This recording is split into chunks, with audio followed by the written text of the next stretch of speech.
last chance to take. Don't worry about the noise. We're safe here. It seems to be starting from the end of episode 5, so apologies for that. Welcome, Rabbit Chick Chick. Good to see you. Are numbered and changed regularly based on their make and model. Right. I think this was the end of episode 5, right? Unfortunately, there wasn't like a manual save option or anything, so you kind of just like quit the main menu or quit the game, and I assumed that it would start at the beginning of episode 6, but I guess we're just going to repeat this bit real quick. Blah blah blah. Well lit room. Let's go.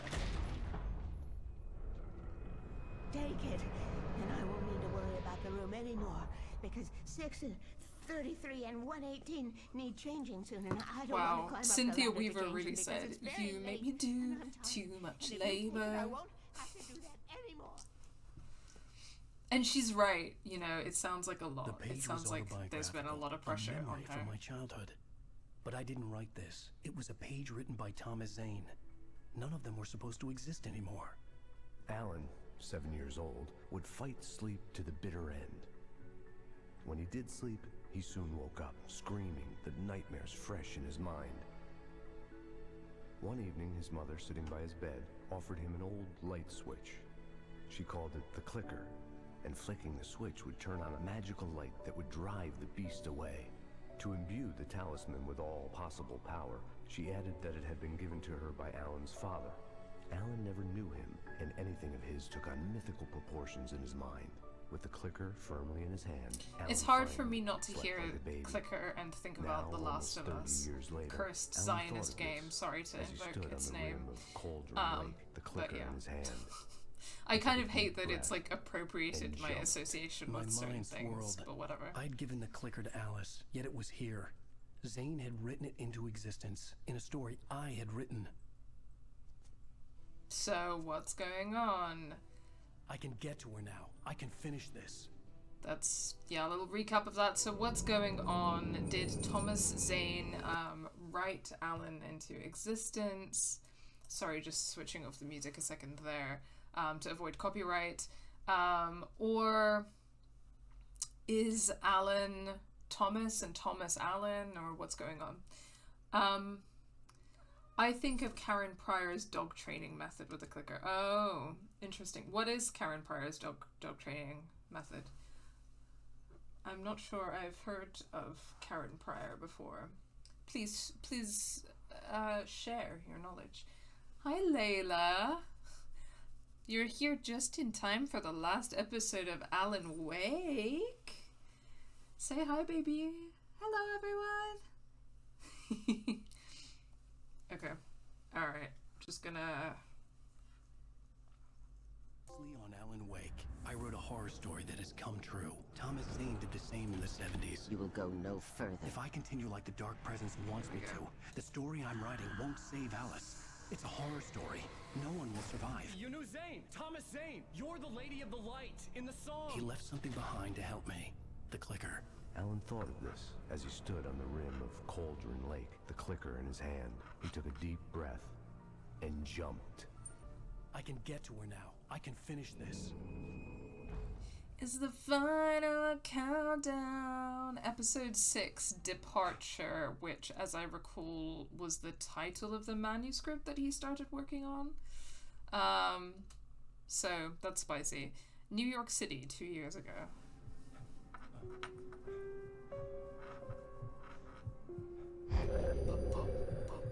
Oh, fucking hell, I forgot about his super expensive apartment. Layla is sitting, and now she is sitting up. I had a hangover. My head was about to explode and the light hurt my eyes. I needed my sunglasses and painkillers to dull the pain. In one of my finer moments of self-deception, I swore to quit drinking. Okay, interesting. Does he have a history of, The sunglasses made the world look alcoholism? bearable. Now I could keep my eyes open without feeling like a vampire in the sun. Goofball. Okay. Positive reinforcement. The click sound is useful for showing the dog precisely the behavior that you want to reinforce. Oh, okay. Because I'm aware of, like, positive reinforcement and, like, I wasn't sure I'd make it out there without some the painkillers. Pavlov stuff, but, that makes sense. Okay, we got some painkillers. The pills worked fast. The prospect of being awake started to seem bearable again. What painkillers are you taking, bruv? Like, as someone who kind of struggles a bit with migraines and headaches sometimes, I would love something that acted that fast. There was a message waiting for me on the machine.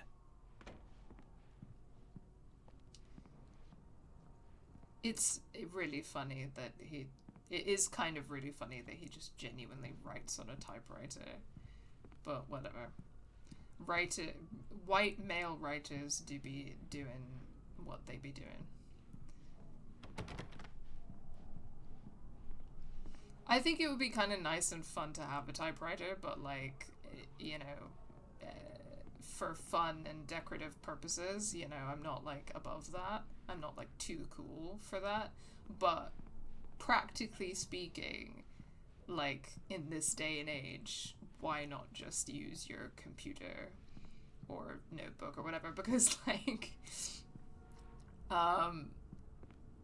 simply because it's easier, it's more efficient, it's better, you know, technology developed. Why would you not just do that? You have one new message. Ow! Are you still asleep? Wakey, wakey! You should have your show on your TiVo. If Alice wasn't too mad to record it. As she called me earlier and really chewed me out. Yeah, we went a little overboard last night. But parties are a part of this business.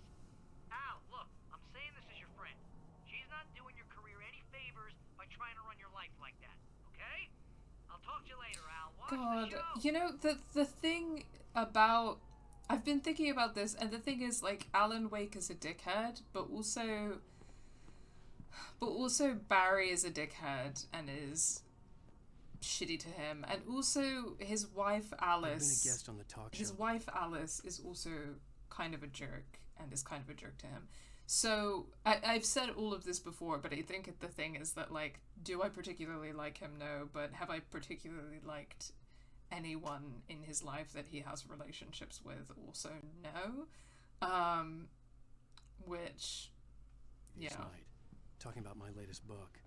The show was supposed to be waiting for me on our TiVo. Also seems like a very lonely and sad existence if your best friend is your awful literary agent and your wife works with you and puts pressure on you to work, you know, and he doesn't seem to have any like other friendships or relationships except for like people sucking up to him because he's a famous writer. So I don't know, not to like empathize too hard with Alan Wake, but I kind of get it. We're back in his penthouse. Sure are. Ladies and gentlemen, welcome back to the Harry Dalek Show. Thank you, everybody. We have a great show tonight. I've been talking with the best-selling author Alan Wake about his new book, The Sudden Stop. Yeah, good read. Go buy it. No, it is a good read. Look, The I'm gonna be green honest here. screen. Is that wise? No, but I'm gonna do it anyway. I got people who give me the lowdown on books. I'm a busy guy. But this one, I actually read from cover to cover. I mean, I'm a big fan. Wow, Wow. thanks. Now, this might be a spoiler for those who haven't read the book yet. Based on the sales figures, the 2 people out there who haven't read the book yet. But this last book is all about the death of the main character, the hard-boiled New York detective, Alex Casey. Now, there's been a lot of outrage about this. Why the hell did you kill Casey? What the hell were you thinking, man? Good riddance. No, seriously though. 7 years and 6 books is a long time. He was a gloomy guy to spend all your working hours with, and it was a good run. But it's time to explore new things. My next book will be a departure from the old for me. You selfish Departure. bastard, always thinking of yourself. Well, you've certainly given us a lot of entertainment over there. wow, how dare he, you know. This is interesting because, like, in the past I've, like, spoken to friends and others about how it's interesting how, like, fan culture is a phenomenon that's very specific to, like, late stage capitalism in a lot of ways. It's unprecedented compared to, like, a lot of human history in the way that it exists now. It's not like some form of celebrity or fame or idolatry hasn't existed in society in some way, shape, or form throughout a lot of human history, but it's very particular in the way that it exists now. And I think that part of its uniqueness has to do with, like, how connected we are to one another, for better or worse, through kind of the age of, you know, the internet and telecommunications and such, right? And I've talked to friends before about how, you know, say for example, I've been a big Paramore fan since I was a preteen, really, like around 11, 12 years old, younger than that even. Used to watch them on Kerrang, like the first CD I bought for myself was Brand New Eyes, that kind of thing. And to this day I'm still a fan, and you know, every album has been pretty different in a lot of ways. The sound has changed over the years, the themes have changed, like a lot has changed, and I've still really liked it. And, you know, I like every album in kind of a different way. But over the years, people have kind of, like, every time that they've kind of tried to do something, like, a bit new and a bit different, a lot of people have been like, oh, like, I like the old stuff, like, why did they do something new? And this is just one example. I think people are like this about so many artists. And what's always kind of crazy to me about this attitude is that, like, the nature of art is that it's a form of, like, expression or exploration, and you as a person grow and change. So it makes complete sense that the way that an artist expresses themselves, or what they're expressing, or how they express it, or in what form they express it, or what tone or whatever, like, that's something that might change over time. That's not a bad thing, you know what I mean? And people respond so negatively to that. Like, they want, and I've talked before about how kind of, like, capitalism has this attitude of treating art as a product, something that you want to kind of, like, smash out, like, identically on a conveyor belt, like a product for sale, not like actual self-expression or what have you. And I do think that kind of attitude is probably linked, right? Because, like, if you want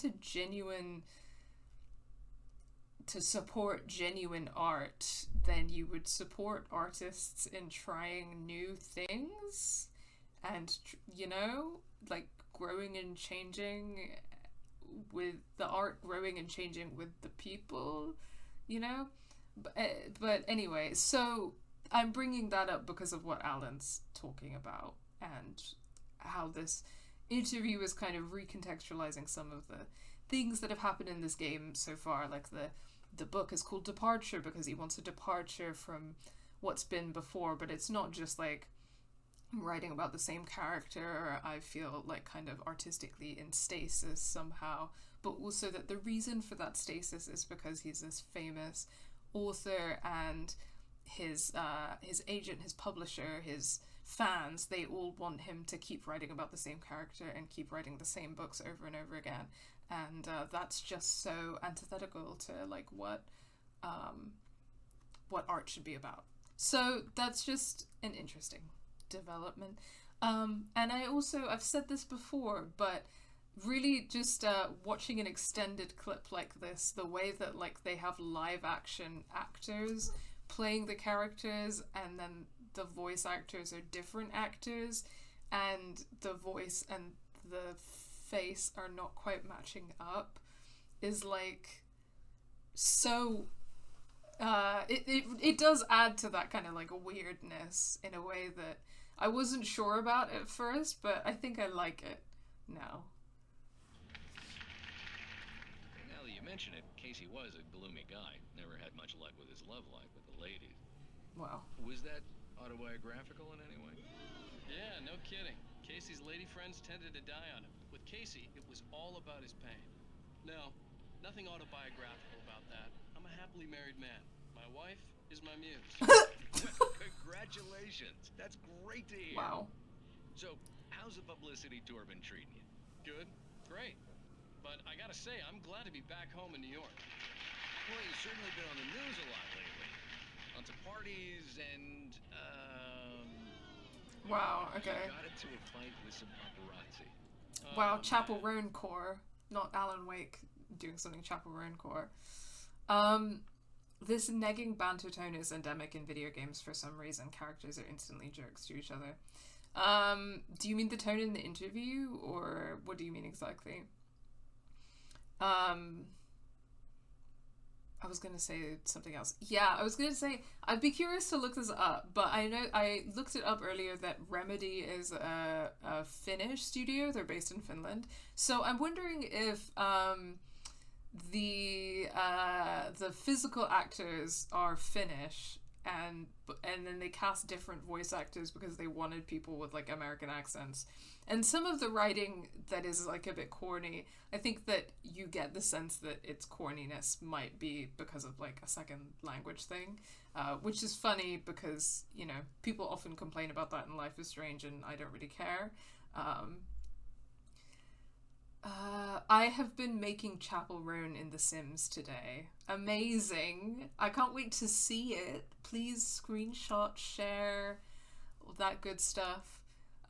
Share it on the Game Assist account if you want to, because I think you can connect it to Game Assist somehow. I believe in you. Well, that guy was really in my face. I lost my temper. I know that wasn't cool. You are famous for that temper. Well, I did also write several books. Well, your latest novel is called The Sudden Stop, and it's in bookstores now. Go get it. That means the two of you out there who haven't bought it yet. Ladies and gentlemen, that's all we have for you tonight. I want to thank all our guests for the evening. Alan Wake, Sam Lake. Once more, do the face for a Sam. There it is. And our musical guests, Poets of the Fall. Thank you. At least I'd been funny. I told myself I could live with that. Did you watch the show? I didn't say anything stupid if that's what you want to know. Okay, Grumpy. You want an aspirin or something? Are you going to start with me about drinking now? You know what? Go back to sleep, Alan. Yeah, for real, you jerk. In response to your observation about Alan's relationship with his agent and wife.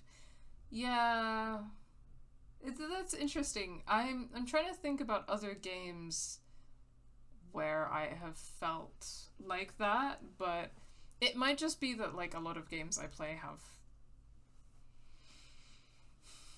have like a very different tone and focus, because I like to play a lot of games where I'm playing usually like women or whoever, and sorry, yeah, this freeze frame is funny. I did not intentionally pause it there, but yeah, and stuff. So I guess I don't play a lot of games these days where like some grumpy man has a terrible relationship with his wife. So I'm struggling to think of any off the top of my head, but it's an interesting point. I'll keep it in mind. Also, yeah, sorry, this is hilarious. What? Now you can't even talk to me? Well, this morning I was angry because you said you'd be home at midnight and you showed up at 7 a.m. and passed out in mid-sentence. Now I'm over it. Are you angry? This goddamn tour. It's gotten out of hand. Oh, honey. It's almost over, right? We can get back to normal. Then you can start writing again. I'm sorry, honey. Alan, you're not thinking straight. Just take a shower and go back to bed. God, they both suck, and they have a terrible marriage. You're right, honey. I don't know what to say. I'm sorry. Once this is over, let's go away together. A vacation. Just you and me. Some peace and quiet. So that you can start writing again. God, it's just like a never-ending cycle. It's really saying something about capitalism and art, you guys. Baldur's Gate 3. Ooh. That's interesting. I've played like a lot of Baldur's Gate 3. I played like a bunch of it, maybe like early last year, and then I never finished it just because like I'm a busy bee and I usually play games on easy mode so that I can, just because I don't have like 1,000 hours to put into them. I would like to actually finish it at some point, but it's hard because Baldur's Gate easy mode is still not easy, which really frustrates me. Because I really like it. I think it's a great game, but often I'm just like, it feels like not as accessible to me as it would be if it actually had an easy mode that's easy. But it is what it is. In terms of the writing in that regard, tell me more. What do you think? Like, which characters and which dynamics and stuff? Because I think that in terms of like people kind of like ribbing each other or being sarcastic or making fun of each other, I think that you're right. But I think that sometimes it lands well, like, you know, friends, you know, ribbing each other a bit, and sometimes it lands poorly, like it does here. Like, they're just being mean to each other. They just suck. I think that RPGs like Baldur's Gate, you are right. There's a lot of like people negging each other for some reason. Often I think it has to do with the fact that like every single companion is a romantic interest, which is a whole thing to unpack. And it's meant to be like flirtatious or whatever. But yeah, I mean, here it just comes across as people being being mean and having terrible relationships. The clicker was the key to the cabin. I had to return to Cauldron Lake to save Alice.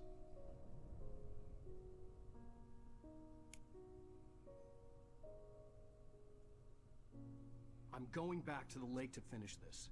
I'm going to write an ending to the story in the manuscript on my own terms, to make it all right. Why can't you just write it here? The last page is still in the typewriter. I need to read it first. Everything needs to be just right. Zane tried to cut some corners, and it didn't end well. Okay, ready when you are.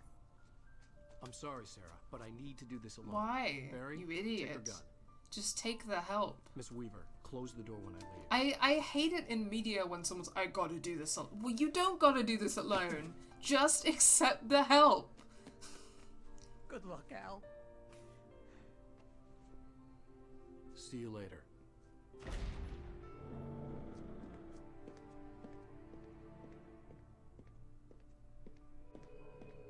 God, such a stupid outfit, When I Alec. got out, it was warm and sunny. I'd flicked the switch of the clicker. Had it done this? I didn't stop to question it. I had to take advantage of the sunlight to get to the lake. Drive. On Let Zane's me page, drive. I stood just want to in the cold drive. light, about to use the clicker. That's where I was headed. I just want to drive in a video game.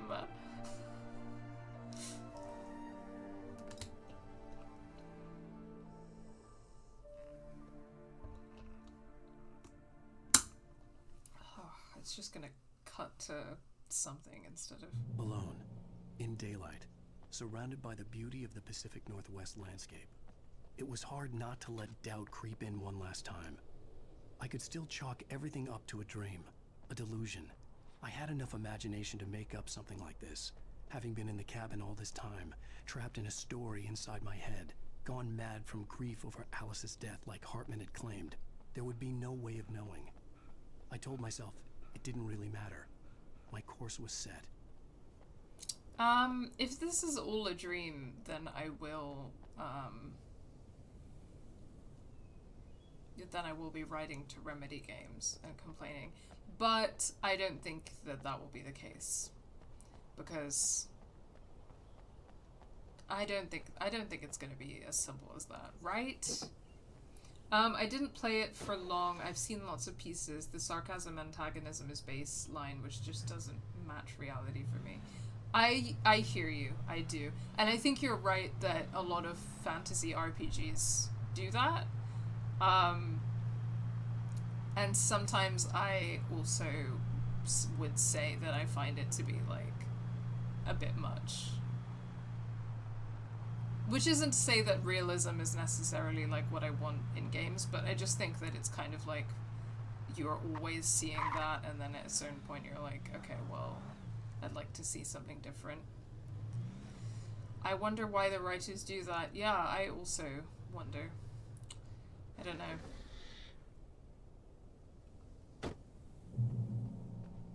I just want my lithium batteries. I can't take any of these beers, sadly. But whatever.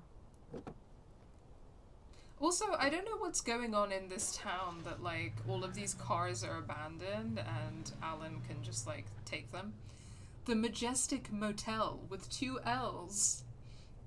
Just down the road. Come on in. Comfortable beds, clean rooms, wireless internet, laundry facilities. Oh. Cable TV and kitchenette in every room. Cool. Sounds nice. I do think it's because, like, people... It's at least somewhat because of people finding that to be, like, oh, it's meant to be, you know, fun and flirty and, like, blah blah blah. Like, it's a fantasy game, everyone's, like, very flirtatious and very fun and very, like, roguish or whatever. But, I don't know, there's only so much of that I could take. Okay, there's a roadblock. They really are, I feel that they're, like, teasing me with the driving. It's like, oh, you can drive for, like, a minute, but then you have to fucking park up and walk the rest of the way through the woods. Like, what's the reason? Why are there all these roadblocks? Why can't you just let me drive?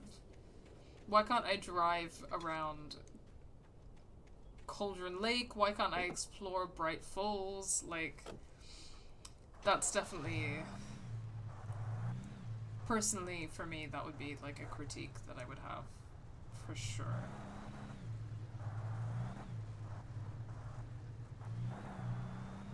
I do feel like perhaps I am pinning too much hope on Alan Wake 2 at this point, but...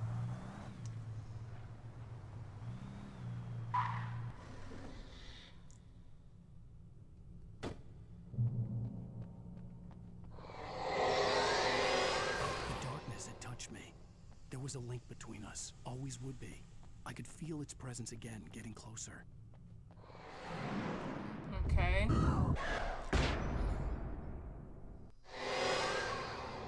I will kill your wife.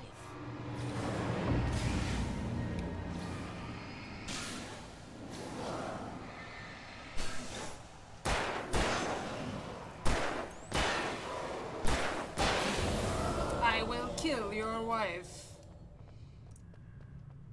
Okay. I mean...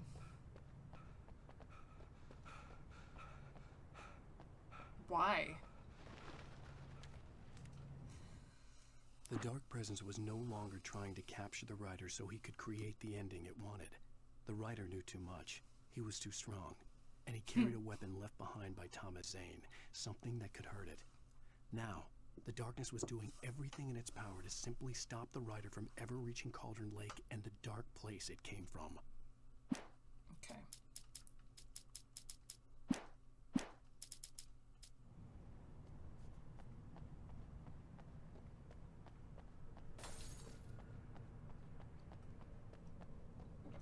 Yes.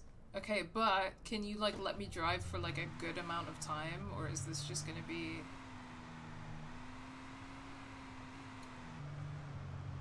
stopping and starting again? But, you know, Alan, he is straight up just, like, why are there all these abandoned cars? And he's just straight up, like, stealing these cars. Whoa. I'm not trying to say that I need the narrative logic of the game to make sense, but...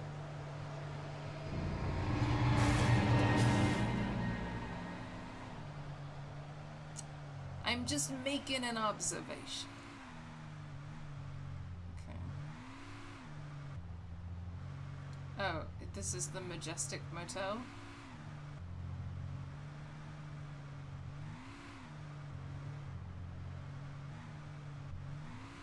Someone's got their boat parked up over here.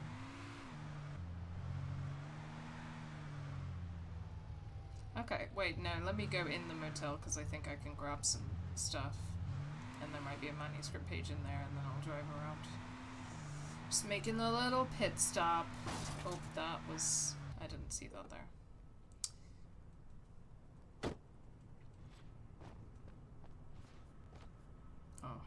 climb things for some reason.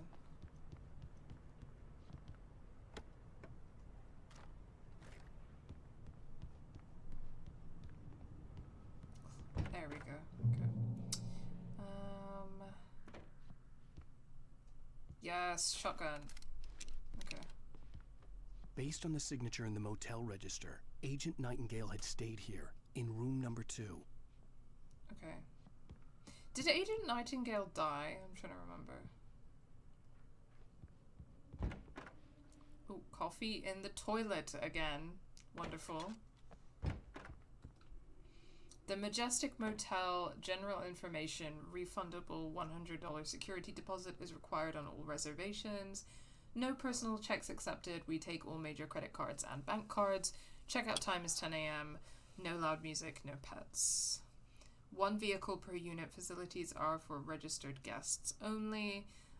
No visitors are allowed on the premises after 9 p.m. No exceptions. We hope you enjoy your stay at the Majestic. If you're a senior or a vet, ask about discounts. These are some strict rules, but okay. Okay, is that it? Just toilet there. Oh, right, room 2. It's Agent Nightingale's room. Oh, okay. What the fuck? What the fuck? Sir? Sir? This is a little creepy, sir. I don't like this.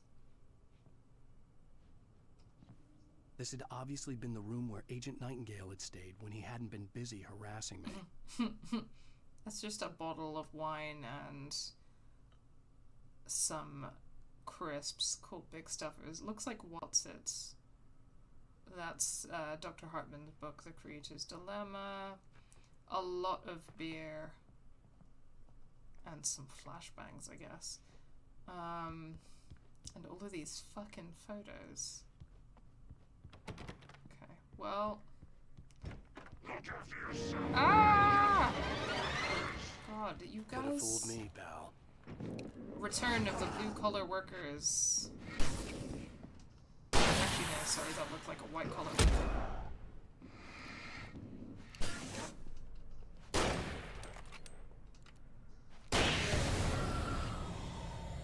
Wait, no, I wanted to save the shotgun ammo. Shit. Okay, I guess only Agent Nightingale left his room open because he had a problem with drinking. Oh, he like disappeared or something, didn't he? Something happened to him. Okay, let's steal someone else's car.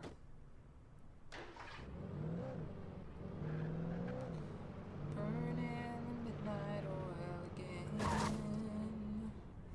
Sitting out here listening to the wind.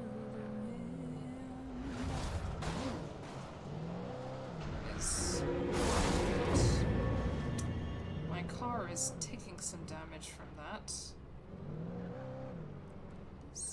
I just wanted to explore. I'm just doing a little explore. Why are you so anti-curiosity?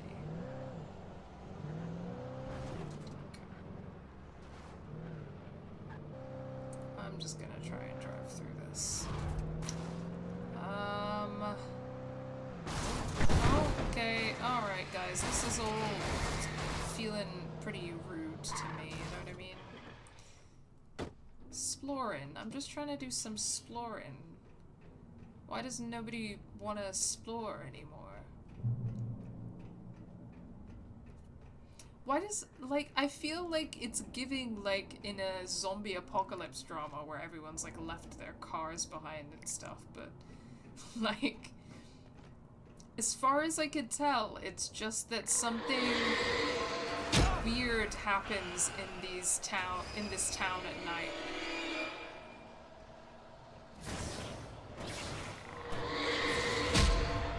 What the hell? Okay. This is not going good. I'm about to die.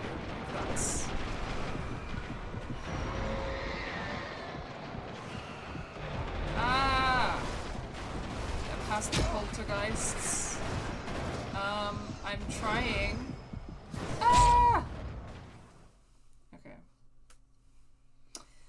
That went really badly, didn't it? I don't want to fight the poltergeists. I just want to... Can nobody just let me cross this bridge in peace? What did I, Alan Wake, famous writer of the Alex Casey series, do to deserve this?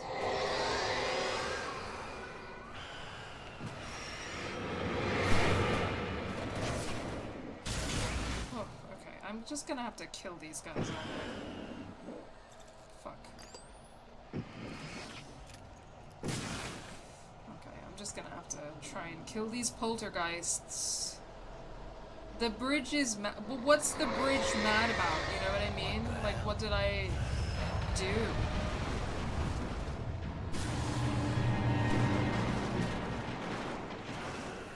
Like, can we just talk this out? Like... Sorry, I'll catch up with chat probably in a second.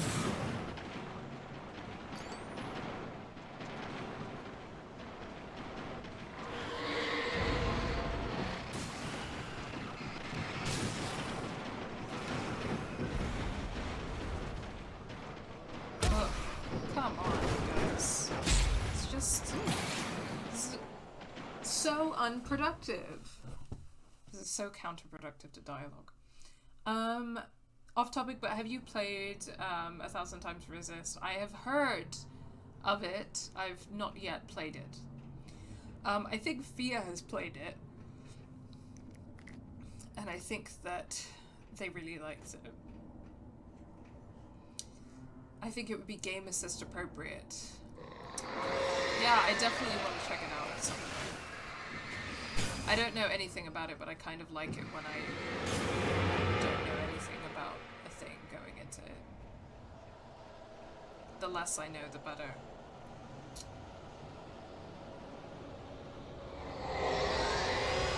What the hell?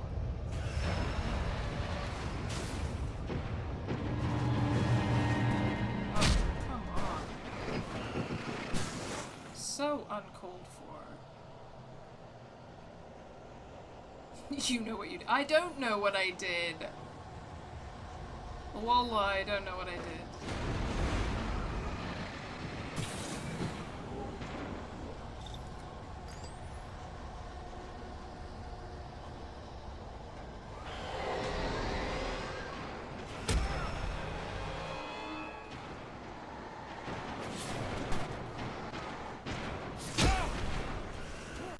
These are so fucking rude.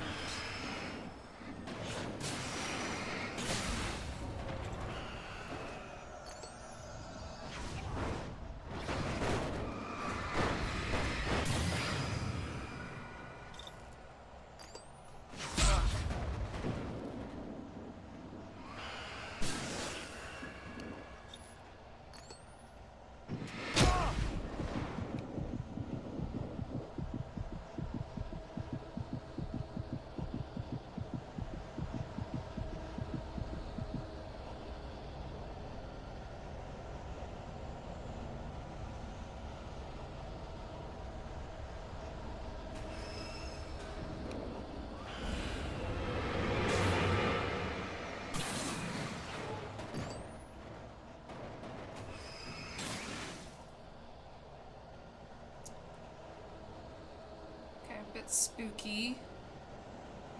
I feel that that thing is gonna get possessed in a second, isn't it? Yeah.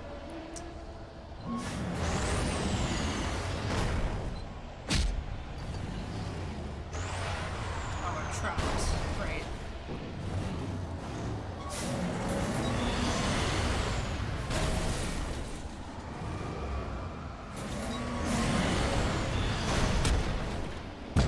Ah, that was so close. Ugh, annoying. It's gonna start me from the beginning of the bridge, isn't it? Oh, I forgot that I have flares. That should help me, shouldn't it?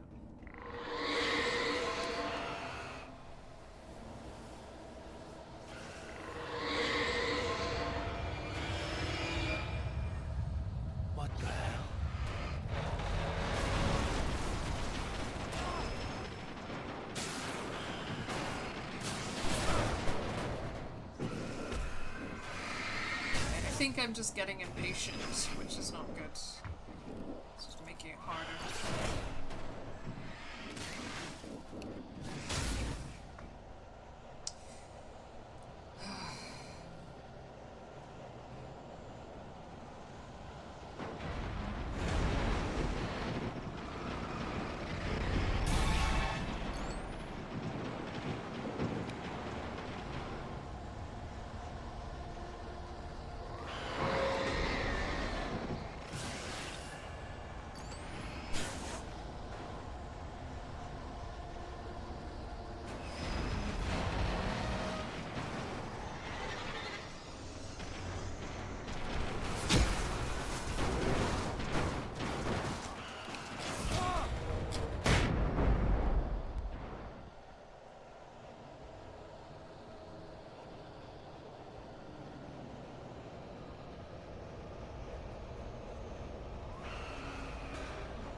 I gotta say, the poltergeists freak me out more than a lot of the other stuff.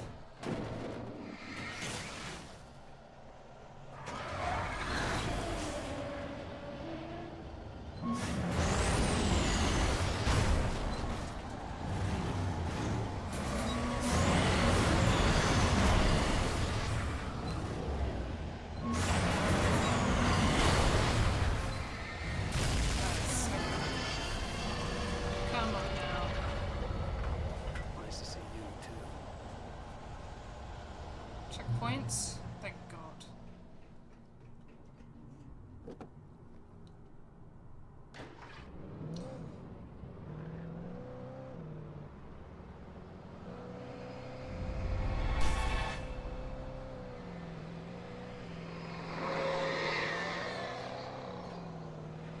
Yeah, I'm kind of wondering, like, do the people in this town just kind of, like, they know that there's something weird that happens every night, so they're just in this kind of, like, collective denial? Or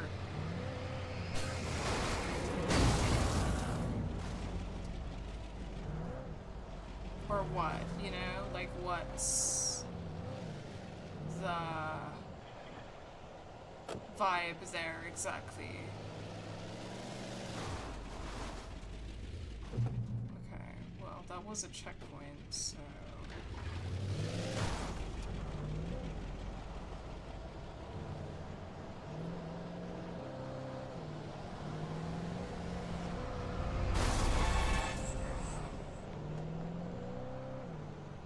Maybe there was some stuff there, but it seemed like they wanted me to fight that car, and I was not in the mood to fight that car, so...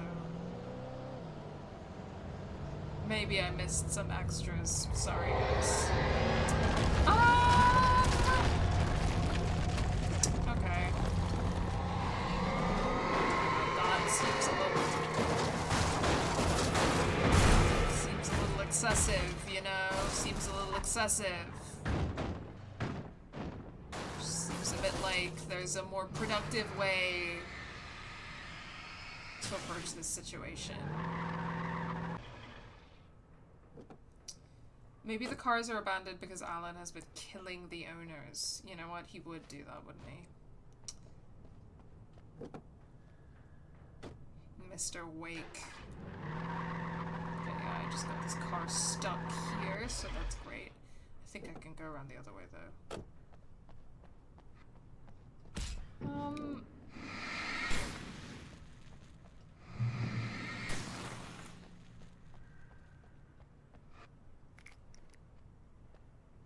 I still don't understand what these things are.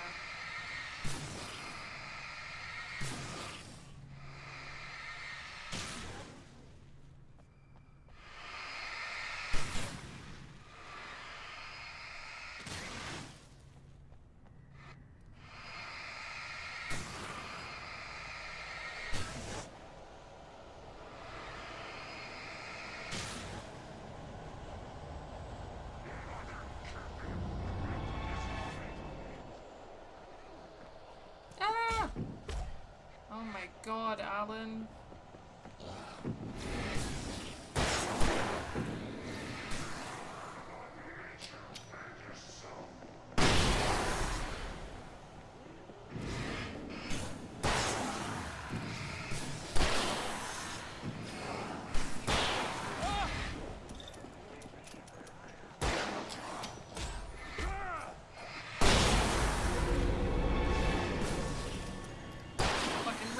this.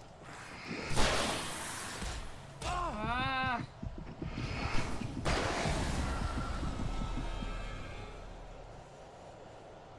Everything is pointing to all a dream, Alan's dream. He's got to face it alone.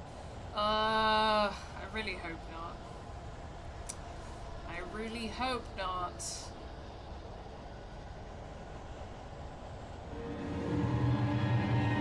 Ah!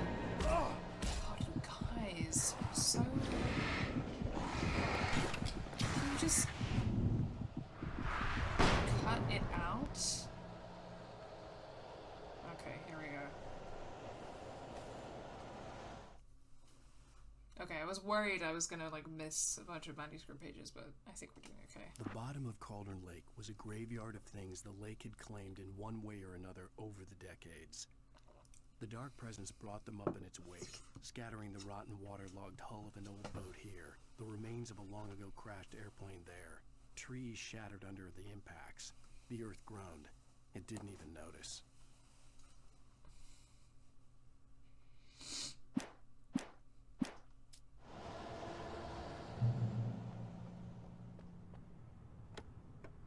You know, last stream I started getting that one Ellie Goulding song stuck in my head. I haven't listened to Ellie Goulding in a long time, but I think when her first album came out, I actually really liked it and I was into it for a while.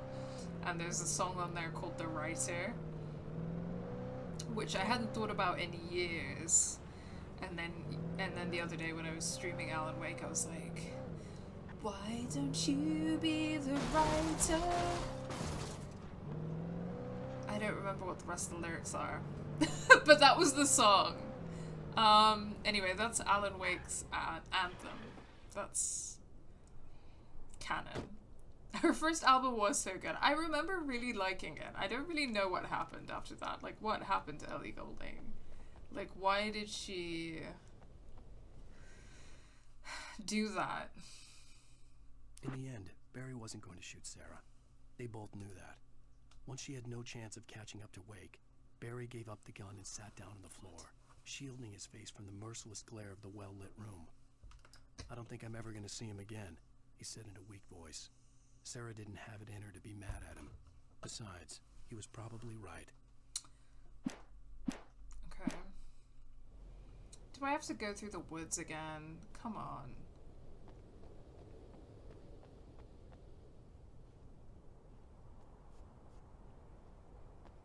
Maybe we get, Alan knew whatever was in that room would be the key to all this madness. He had to find out, and what's in the room is a typewriter and a manuscript, and maybe the writer. Maybe that's what the song by Ellie Goulding is about. I'm sure.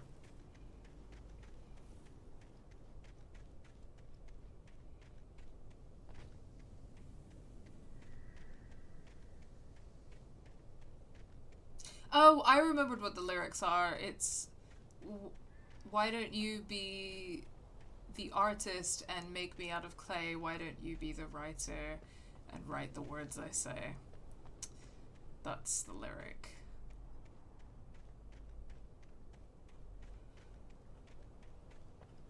I'm trying to remember everything else, but that's all I got for you. Anyway, Lights. First album by Ellie Goulding. It was good, you know, and then who knows what happened. Where am I meant to be going? Exactly. It looks like maybe up there is where I'm at, but is that not where I came from? Who knows? Okay. Let's figure it out. Okay, yeah, that looks like a thing that heads upwards, so... God, Alan.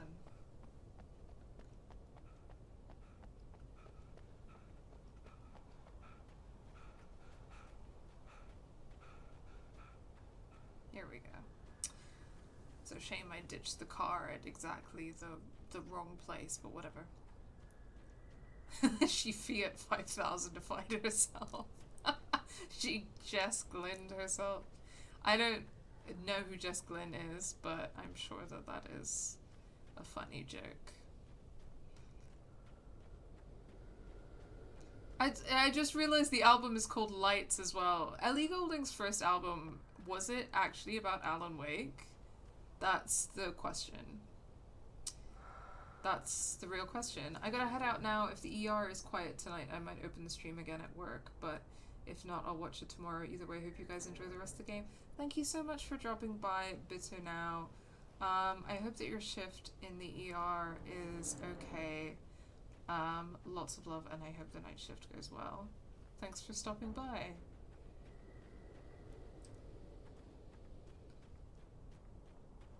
God, I've got the fucking writer by Ellie Goulding stuck in my head now. Oh, sir.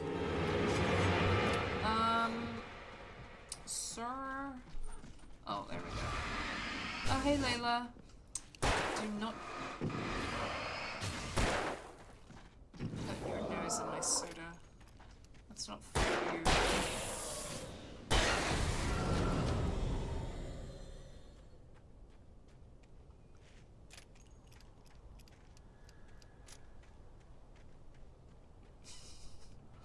Yay, here's a cache. I'm obsessed with the way that it must look to you guys on camera when Layla just sits here and like stares. Okay, that was a lot of ammo and supplies, so I'm sure that everything's gonna be fine. Yep. Okay, Jess Glynn is the woman who sings this fucking song that's been on the Jet 2 Holidays advert. Oh my god! The Jet 2 Holidays advert song. Darling, hold my hand. That one. I sang it terribly because I don't actually remember how it goes, but I know the one! That's so funny. I never thought about the fact that that's actually a song that's sung by an actual person. Layla, please. No soft drinks. Here we go. Good girl.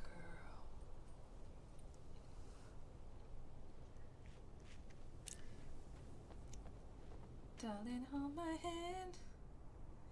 All visitors must see the yard manager. You must sign a liability waiver before entering the yard. If you're looking for a specific part, ask for it first. Before you pull it, you must bring your own tools. Wear protective clothing. Warning, junk piles may shift. Hazardous area. Okay.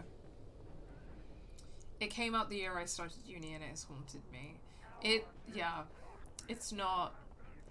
I don't enjoy it. No, I like the shotgun. I don't want to switch to a hunting rifle. I did not want to use the flare gun just then, but that is what happened and it got me out of a sticky situation, so I'm gonna live with it.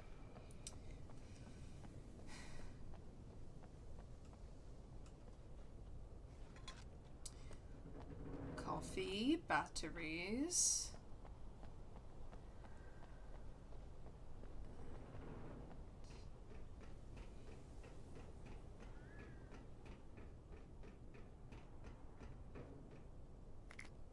The flashbangs are probably my favorite weapon.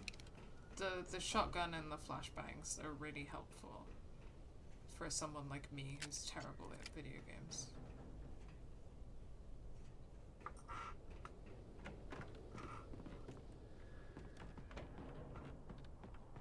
Okay, I guess that's it, yeah. Let's steal someone else's car. Hello, Layla. Hello, little Layla.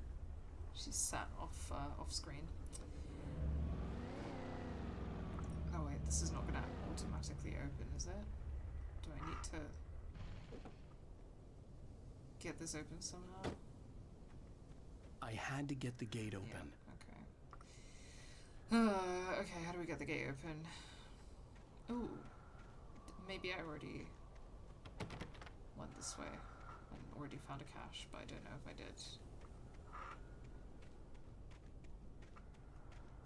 Oh, I think I did. Was it?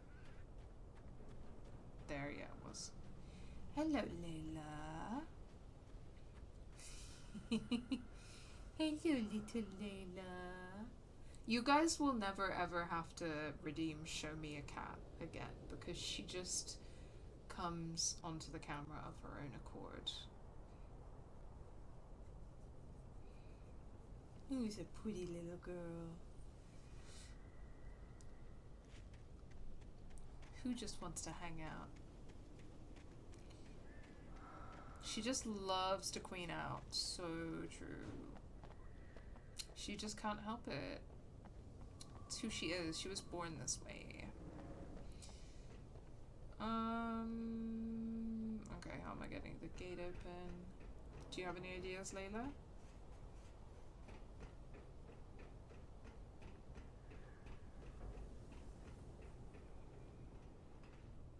Oh. Nope, that's exactly the way I went before. Yeah, what's going on? How do I get that gate open? What's the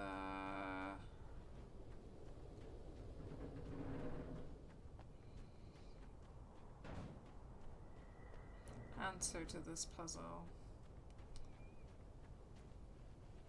Empty. That was the way I came. He's killed so many people and he doesn't know why they're attacking. He sees a blue collar worker. He's like, he sees red, you know.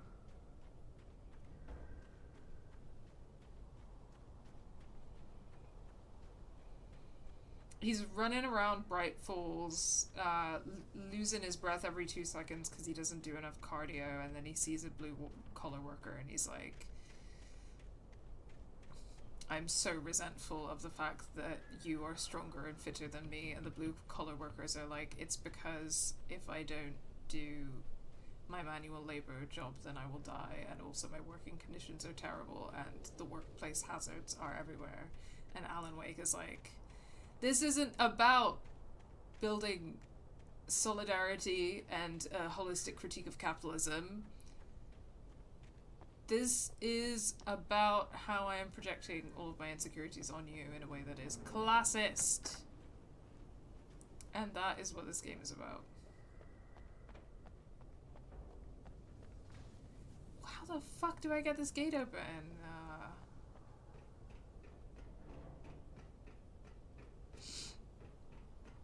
I'm gonna have missed something really stupid. I know it. I just know it. Surely it's something up here, right? Like, there it is. Feeling like an idiot. Feeling like an idiot. Yeah. Classic.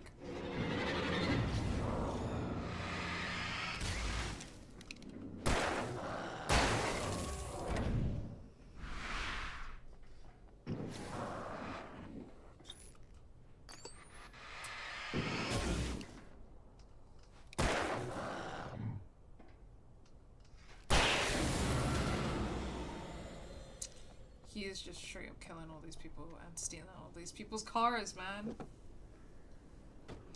Alan Wake is the real baddie. Oh, sorry, Layla, I gotta do the thing.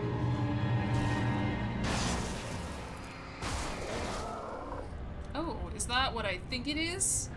I fucked that up. Let's give it another go, you know what I mean? You guys didn't see anything.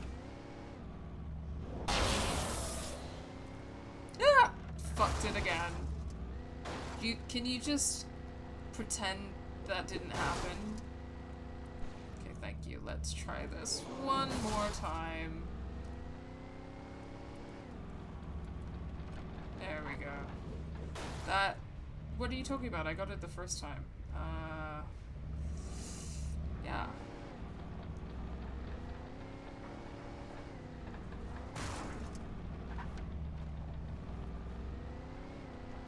What the hell is going on? I'm just trapped? Again? They really let me have 2 seconds in the car at a time. It's so frustrating. I just want to drive my car. Okay, manuscript page. Zane cut its heart out, but it didn't die. The thing that wore Barbara's face kept crooning sweet nothings sugar-laced with poison. He put on the suit, untied the monster from the chair. The thing in his arms thrashed weakly, but he held fast. He stepped outside, off the pier, and into the dark water, a sinking pinprick of light descending toward a bottom that never came. Okay, it's giving the sunken place.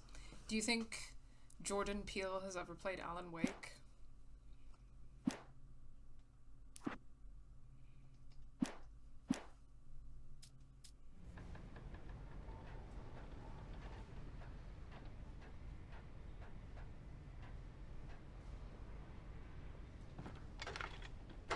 Wow, I feel like I haven't done one of these in a while. Oh, dear. Dearie me. I have the fucking Jet to Holidays song stuck in my head now. Da, da, da, da. There's no denying. Da, da, da, da, da. I don't know the lyrics. Ah!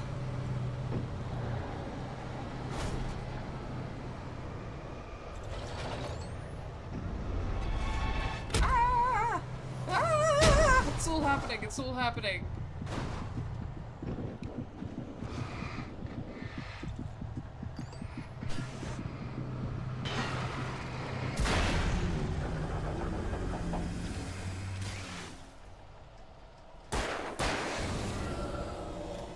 Jesus.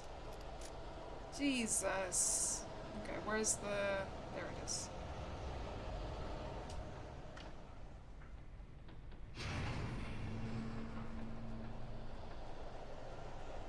What did that do?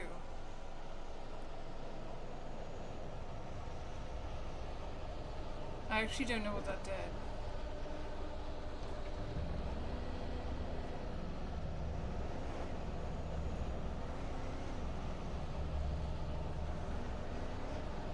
Oh, slay. Burning the midnight oil again. Sitting out here listening to the wind. I just called to tell you that I miss you, my friend. Burning the midnight oil again. I don't know why every time I'm driving, that's the song that comes to. I think it's because it's like a truck that feels like it resembles the Chloe's truck from When Life I is told Barry Strange. my plan back in the well-lit room, I'd acted as if I knew what I was doing. I didn't. I was operating on the shifting logic of a dream. I had to fight my way to the lake through the horrors of the night. I had to flick an old battered light switch imbued with childhood magic. I had to write a happy ending to a horror story. I had to save my wife from the dark prison she was being held in. Yeah. Yeah, that does seem like a lot, buddy.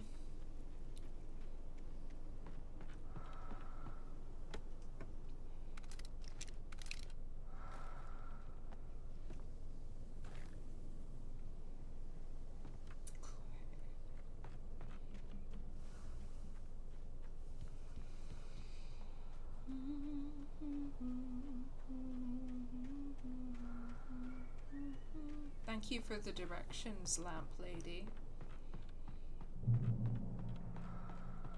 Okay.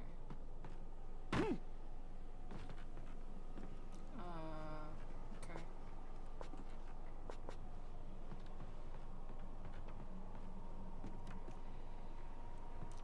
Push. Okay.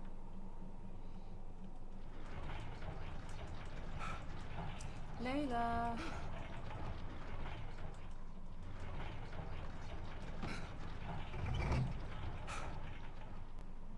Layla.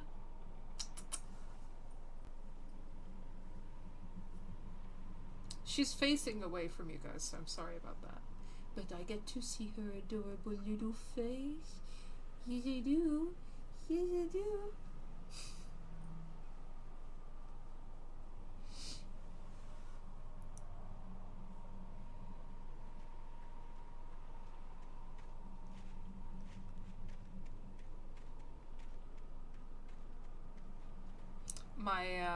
So I mostly work from home online, and my coworkers have been really enjoying all of Layla's screen time as well. I will say it's a very good like morale boost type situation when I get real depressed about being stuck at home all day and doing an office job, to have my little kitty cat come and hang out. Oh, big stretch. Big stretch. Oh, she's off. She's like, you're paying too much attention to the video game. I will never give her to you.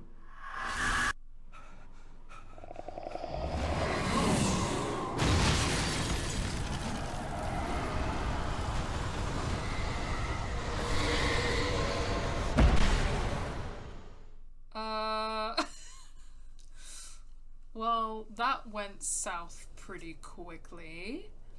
Not sure what I was meant to do in that situation. Okay. Come down through here. Push the thingamajig.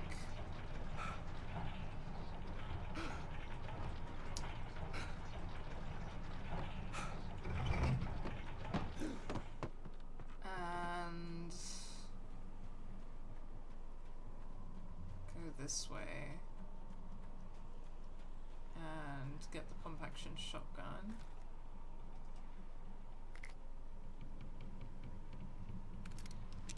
And I will never give her to you.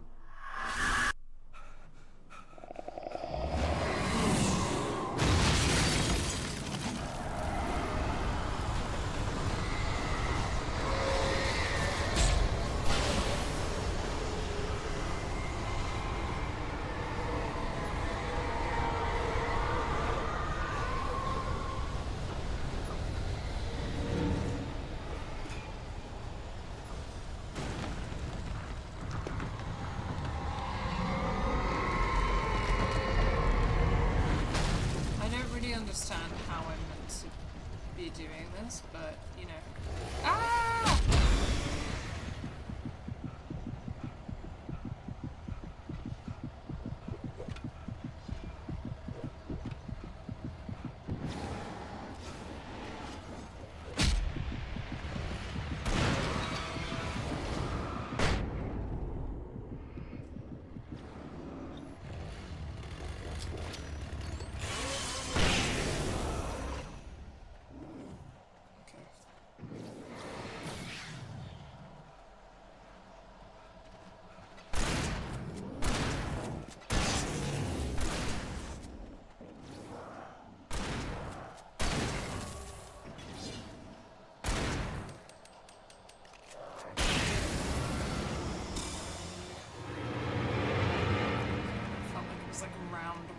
Which I don't love.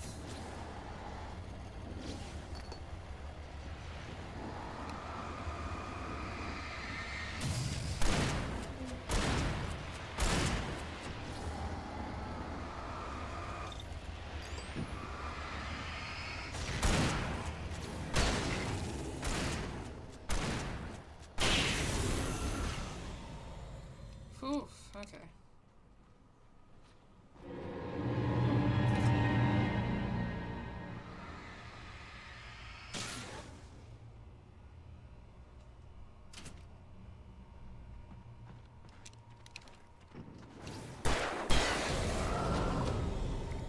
Not too bad.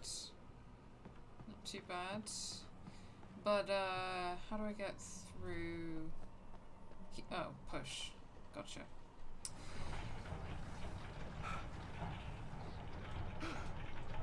Sorry, I feel like I'm on some really chaotic energy tonight, and I just keep getting songs stuck in my head, and I keep feeling like singing them out loud.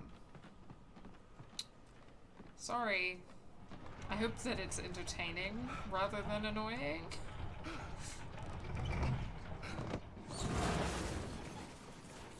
Just check what's in here first, see if there's... Yes. The dark place I found myself in was unlike anything I could ever have imagined. It wasn't solid. It flowed. It was conceptual and subjective.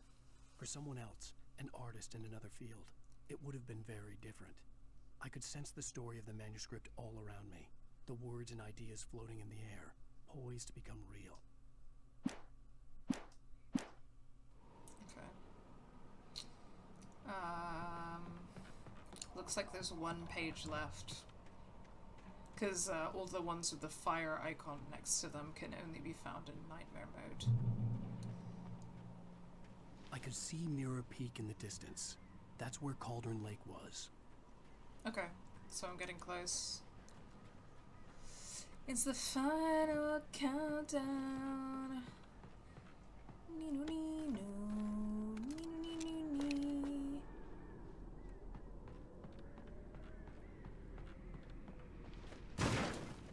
Oh, wow.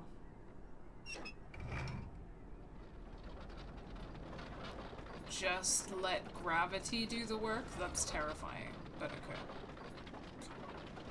Sure, yeah.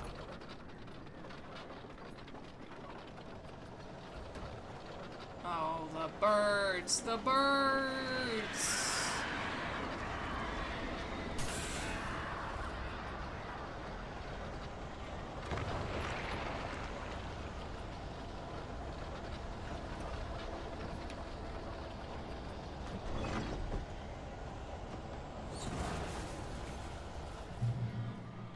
Okay, that's okay. That wasn't too bad. I thought something bad was gonna happen. Okay.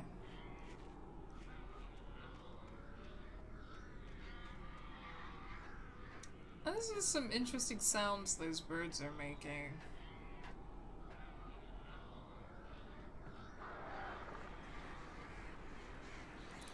Listen.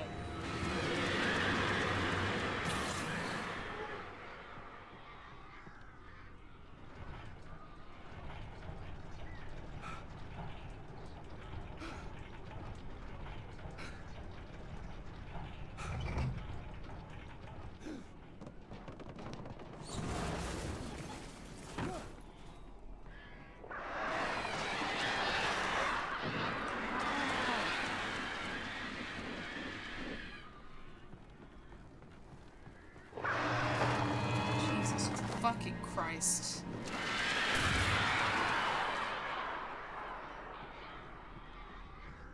The birds kind of get me too. The birds and the poltergeists are definitely a lot scarier than any of the fucking blue-collar worker guys. I mean, they jump scare me sometimes.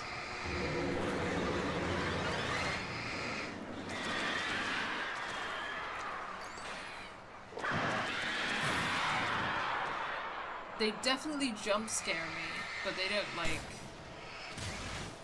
particularly actually kind of freak me out or anything.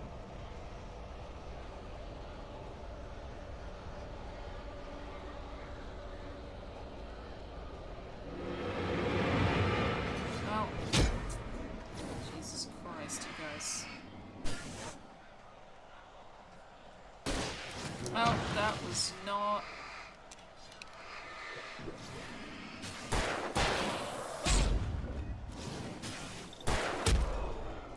You are a menace.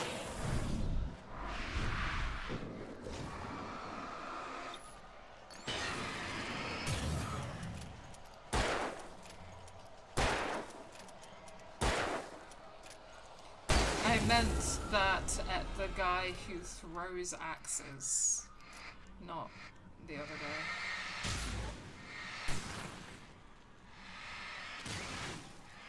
Where does he even get that infinite supply of axes to just throw at me?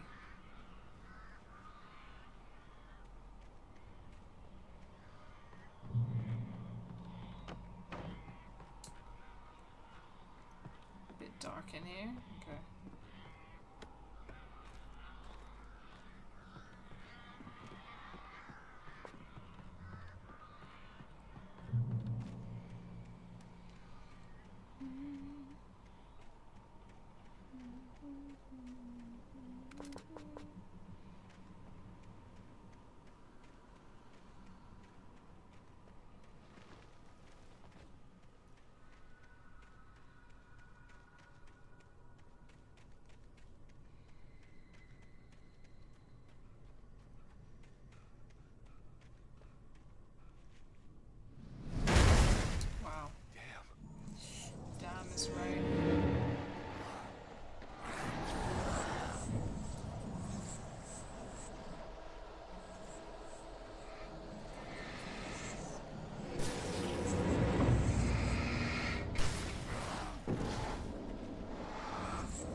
Onward to Cauldron Lake.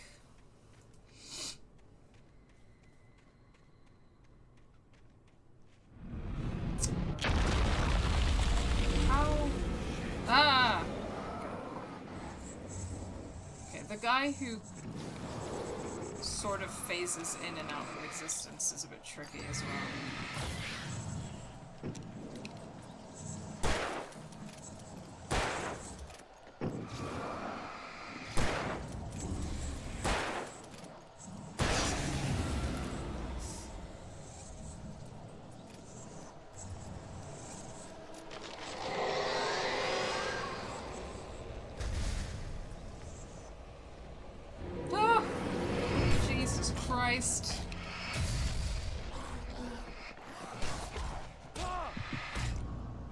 I pressed the flashbang button, but it didn't seem to work, so... Okay, let's make sure I got my flashbangs equipped this time.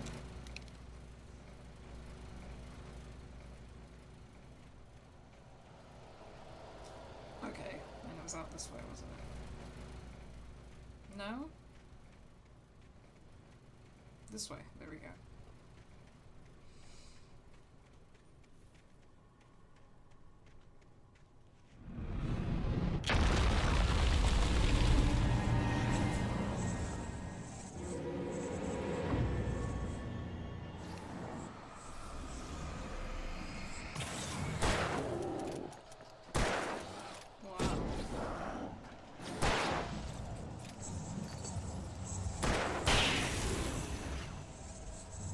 Pew pew!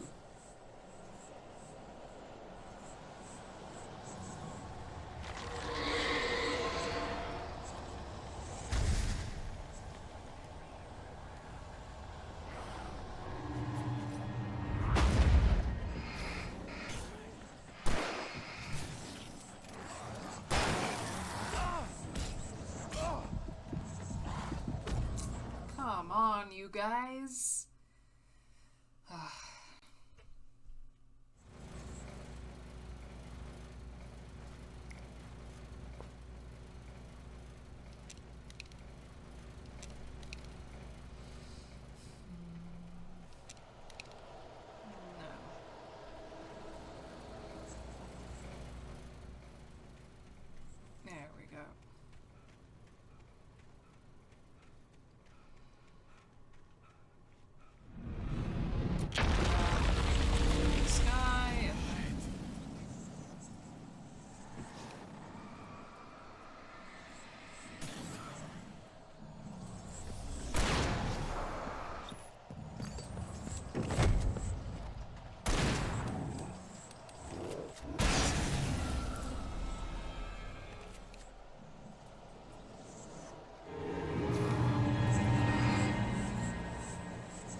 That's so unfair. That guy just kills me, like, immediately. Okay, let's try again.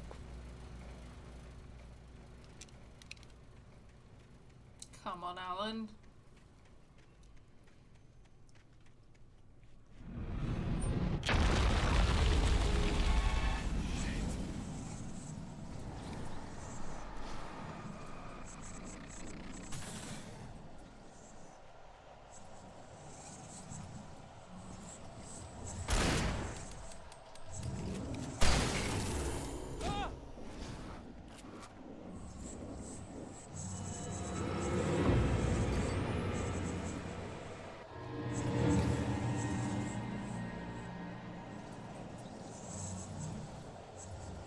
That guy is kind of scaring me.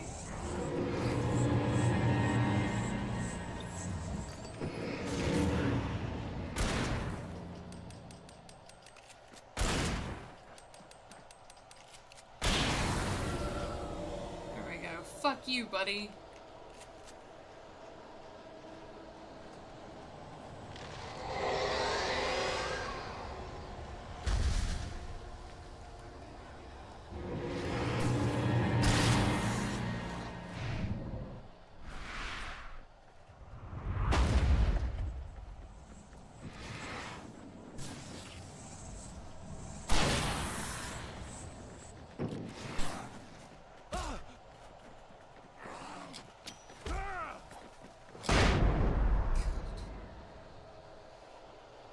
Whew.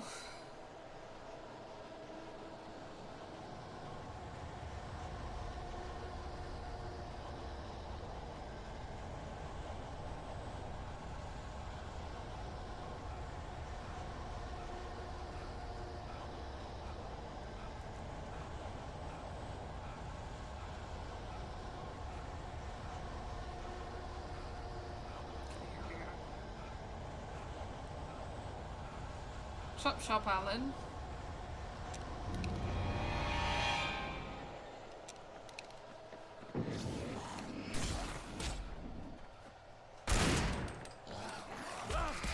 Ah, come on! That takes me all the way back. Yeah. I was just thinking, I'm so close to another checkpoint. Come on.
Swear to God, if that was like almost the checkpoint but not quite.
Okay. Those good two guys are finally dead. So, past the boat, and then I was headed up here.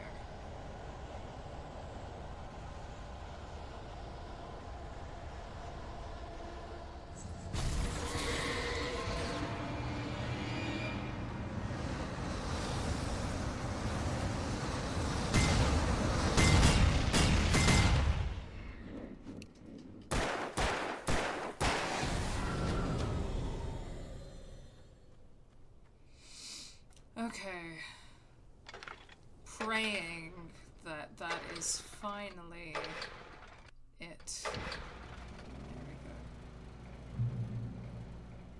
Made it.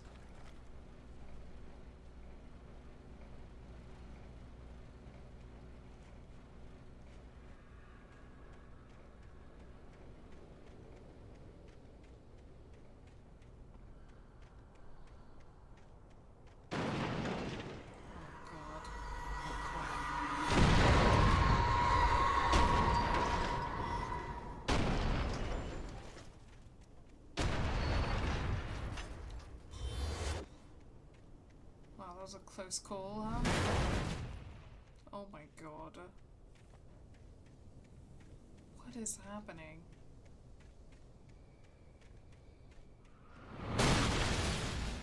It's just, yeah, the poltergeist stuff does really freak me out. It just feels like Judgment Day a little bit, you know what I mean? Like, I just feel like the wrath of God is, upon us kind of thing, and that freaks me out.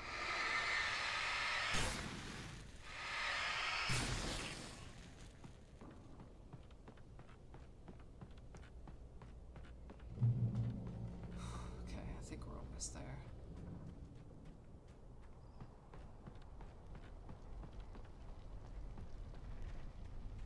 At long last.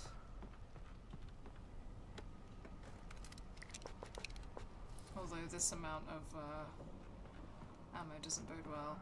The darkness wears her face.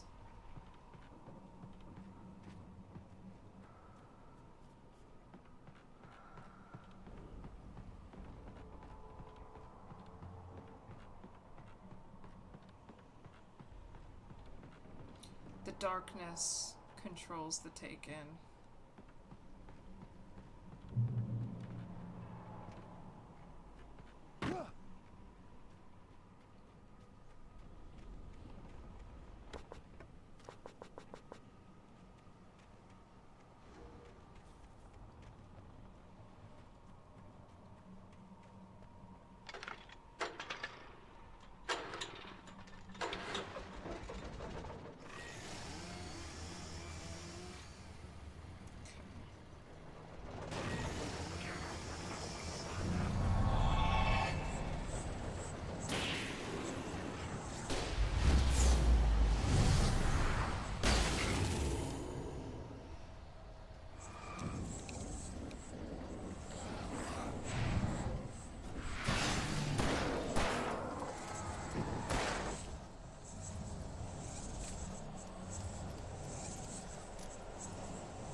Oh, feeling a little frantic.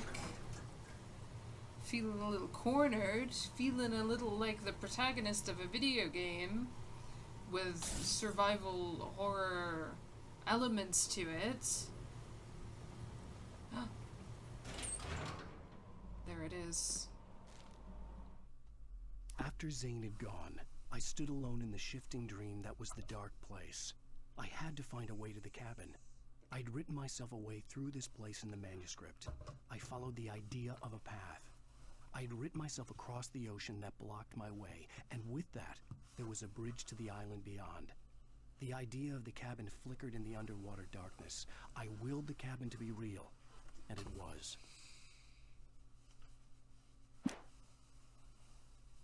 Okay.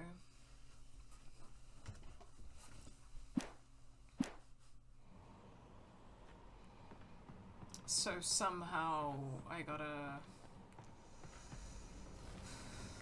use my writer's imagination to get through this. Shit. Shit. Oh, come on. Come on. Come on.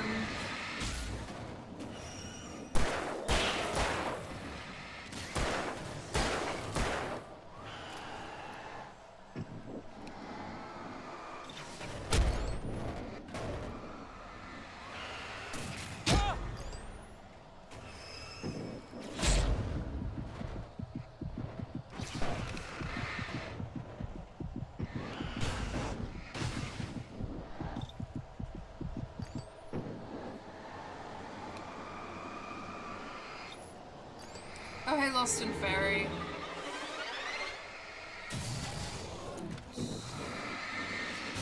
I hope your midterm went well. Congratulations on completing it. We have not yet figured that out. I've just been making my way to Cauldron Lake. So you haven't missed tons, really.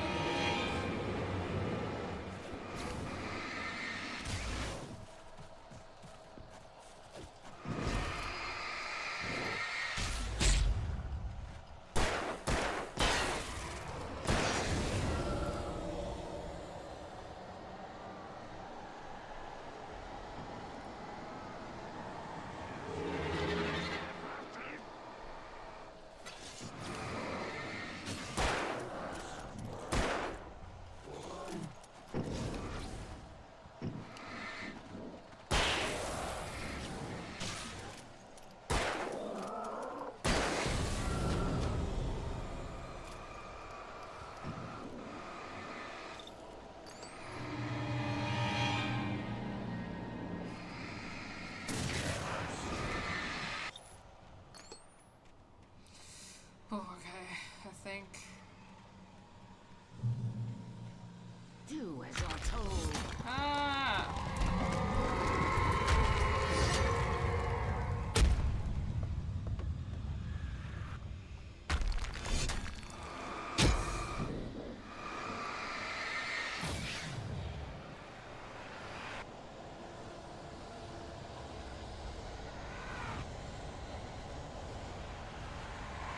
Never loved you. I'd believe that, to be fair.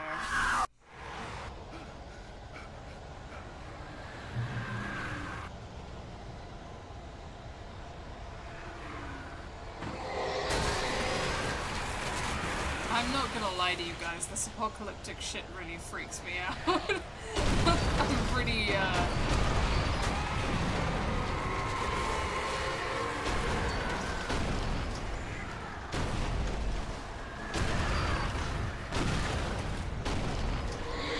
a lot of the sound design on it is really good in terms of, like, evoking the fear of God in me. Destroy the tornado? What the fuck are you talking about? It's a tornado.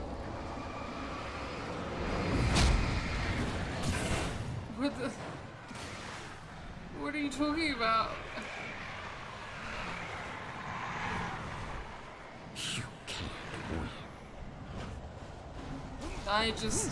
I can't win. I just fell in a hole and died. Oh.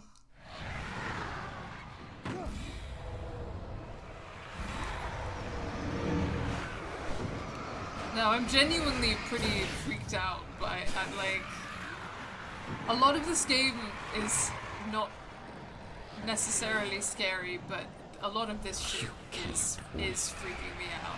And I can't lie. I can't lie.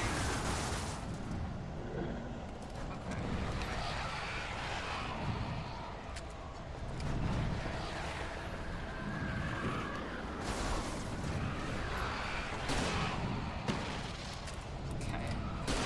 I think I just have to use a lot of flare gun ammo here. That's what I'm... Yeah, you know, I do gotta wonder if Donut writers behind Life is Strange ever played Alan Wake, because I can certainly see some of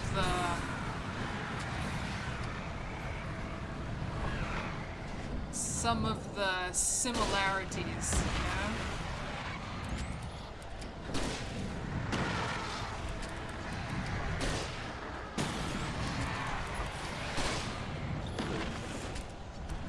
Also, I want to clarify that when I say things like this, I never mean it as an insult. I think it's cool when intertextuality is a thing and art is inspired by other art.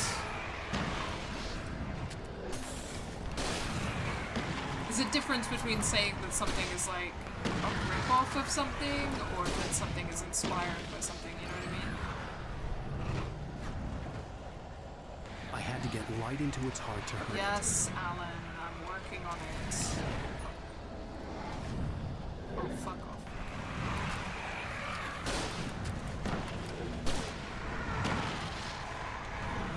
Maybe I'm not close enough. Dead. Dead! God, this is great, isn't it?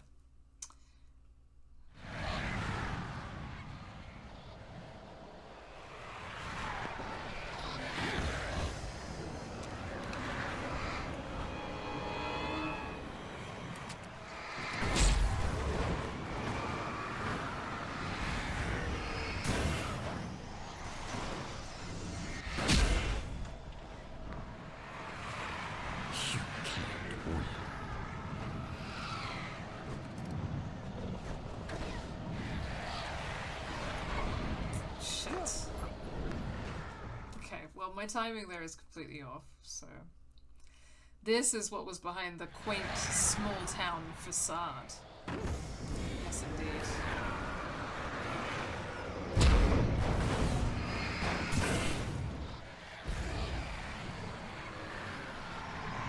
You can't win.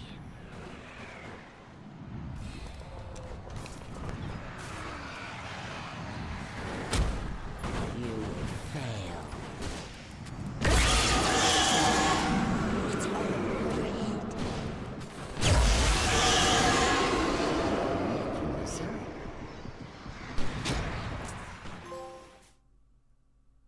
Did that... I got the trophy, but I think I failed.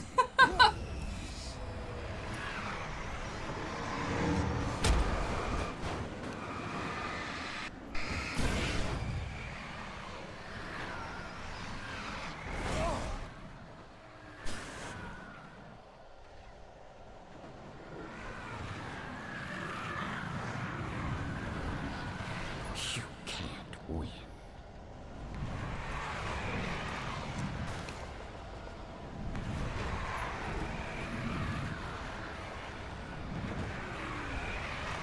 Oh, come on. Why do I keep getting that wrong every time?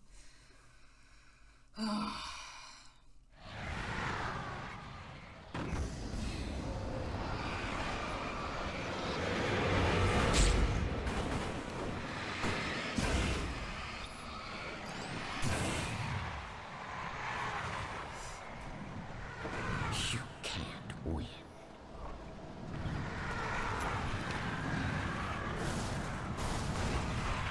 You will fail.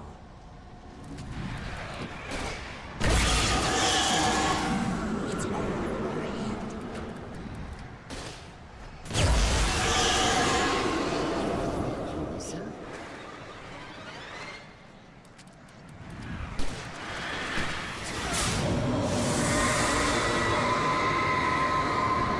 There we go.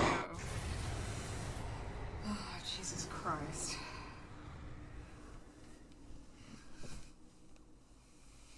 Tornado Wrangler. Okay, well, I'm glad that you thought that the boats and cars flying at me was funny. Well, it wasn't funny for me. But I'm here to entertain. This just doesn't feel like a very story-rich game at all, in my opinion, and I feel like that's a bit strange for what it's about to do, or trying to do. Yes, I mean, it's there's a lot of cool elements, a lot of really cool elements and things that could be super interesting, but those things are not like very fleshed out or explored. Shh, baby. You were having a bad dream. In my opinion. It was just another nightmare. No. Everything's fine. You're home. No. It wasn't a dream. It wasn't a dream. I don't think it was a dream. Fine. Turn the lights on. Turn the lights on! Shh, baby. The power's out. There's no light. Come back to bed and I'll make you forget all about your fear in the dark. My fear? It's your fear. Why aren't you afraid? You're not Alice. Turn the lights on now. Where's the clicker? What did you do with it? Alan, honey, you're still 1 foot in a dream. You're not making any sense. Come back to bed. Honestly, like playing this with with headphones on and hearing like all of this creepy shit in my ears is definitely contributing to the experience.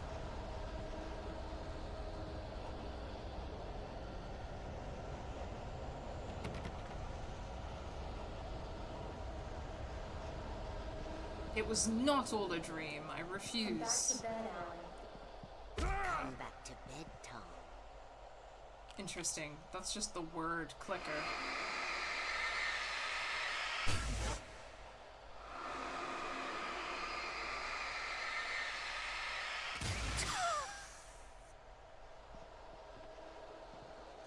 There's the clicker.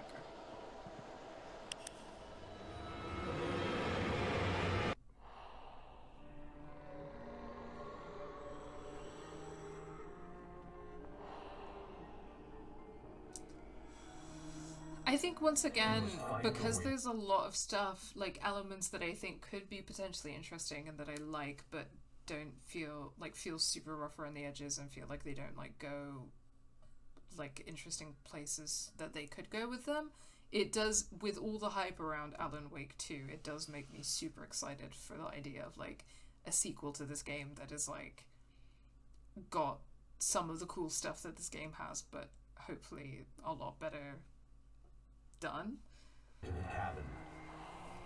It stands in your way. It won't let you pass. It has no heart. It's filled with darkness. You must fill its heart with light.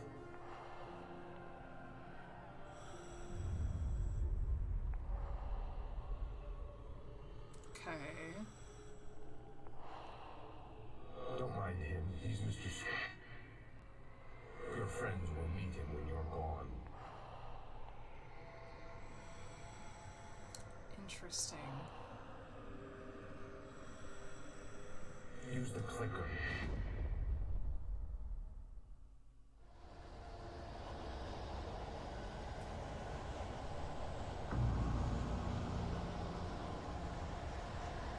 Interesting. Things are happening.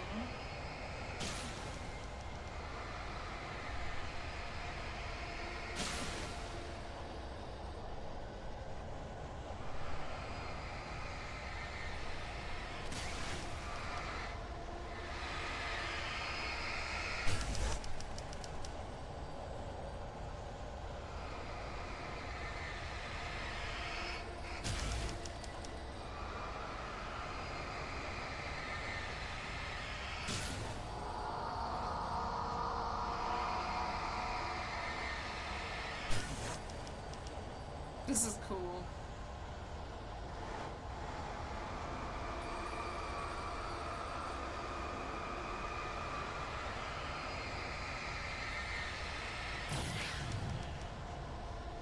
This is cool.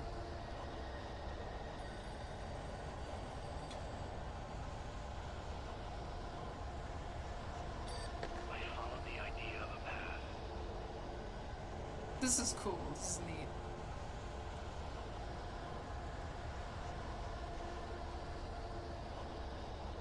I'm leaving you. What? I'm leaving you, Alan. I met someone.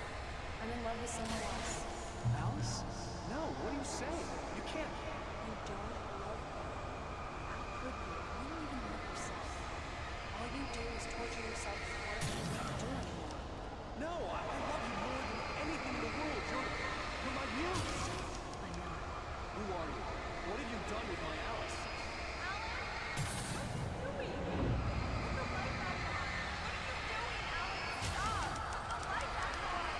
It wasn't true. Nothing like that had ever happened. Or did it? I'm really enjoying this, you know? And this is some of the stuff that's like... Ooh. Ooh! Promise to be good. Please, untie me, naughty boy. I will help you write your masterpiece. I will love you forever. No, you're not Barbara Jagger. I made a terrible mistake. I should have never written you back. You came back wrong. Your heart is filled with darkness. Put that knife away, Thomas. Put it down. My heart is filled with darkness. Cut it out. Take it back to the depths of Patreon. Okay. Okay. Darkness.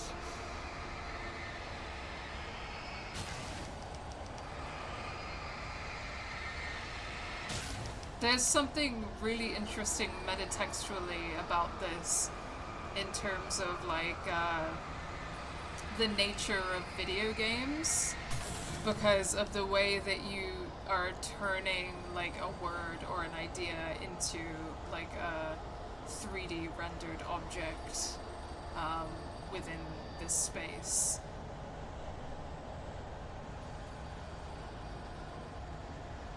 Get away from me, you hag! Oh, this is actually so good. Alice, I'm coming. Your husband refused to do as he was told. All he had to do was write what I wanted him to write. Now it's too late. It's his fault. You'll stay here forever. That was super cool. No, I really enjoyed that. Ooh. Now you will never get her back.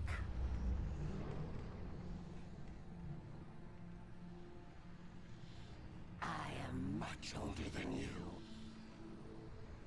Older than your first work of art. I will find a new face to wear. Someone else to dream me free. You're hugging her?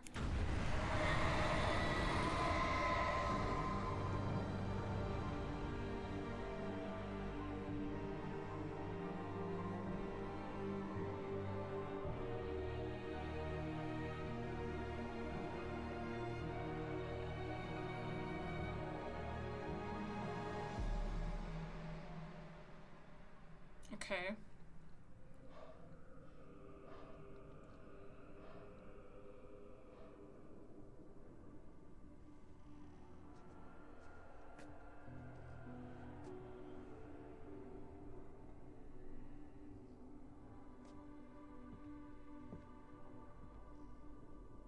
I could feel Alice's presence close by. I understood what I had to do now. I knew how to write the ending to Departure. There's light and there's darkness. Cause and effect. There's guilt and there's atonement. But the scales always need to balance. Everything has a price. That's where Zane had gone wrong. There's a long journey through the night back into the light. Alice? Alice?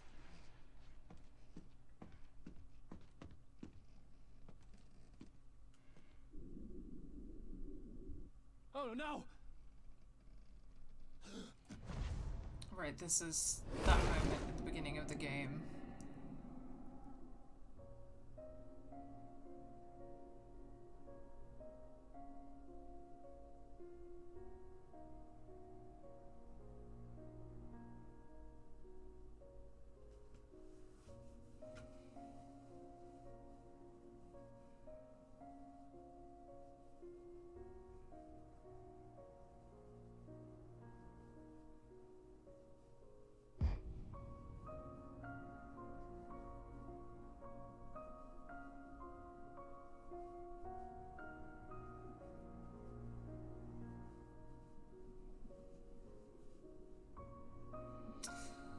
point, she's just doing a big swim back up to the top.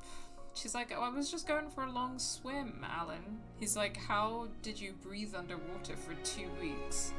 Well, it's funny you should ask. I am part mermaid. I'm sorry I never told you about this.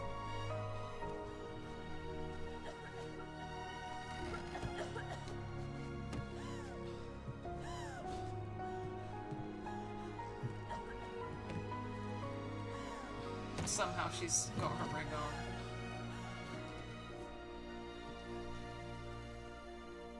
Alan? Perfect makeup. Alan? Damn, queen. That's how you know she's part mermaid, because the makeup's perfect. Water doesn't ruin it. Oh my god, what? Alice is back, but Alan is gone?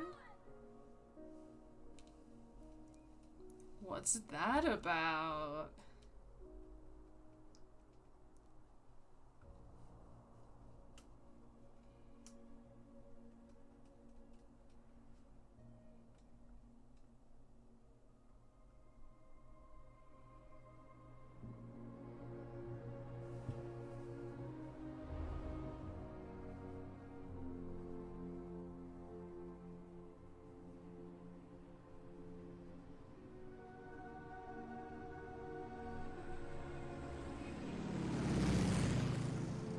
Well, Bright Falls, what a strange town.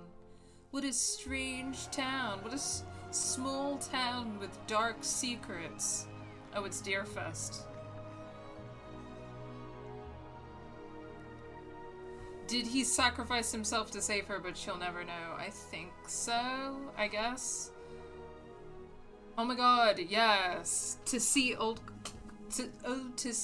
gods of Asgard live at Deerfest in Bright Falls. Oh, what's up, Rose? You good? She's got Cynthia's lantern. Nightingale's being creepy behind her. Is he? So he's trapped eternally, writing the story of Bright Falls. It's an ocean. It's not a lake. It's an ocean. Alan, wake up. Okay. Okay, I'm gonna give them credit for... There were some cool things in the wrap-up, and you know how in episode 4 I was like, I feel that some of the mystery was really killed by the fact that they had all of this exposition and explanation of what was going on? I really enjoy that they actually were like, here's some mysterious stuff that we're not going to explain, lean back into like the surrealism and the strangeness of it and the kind of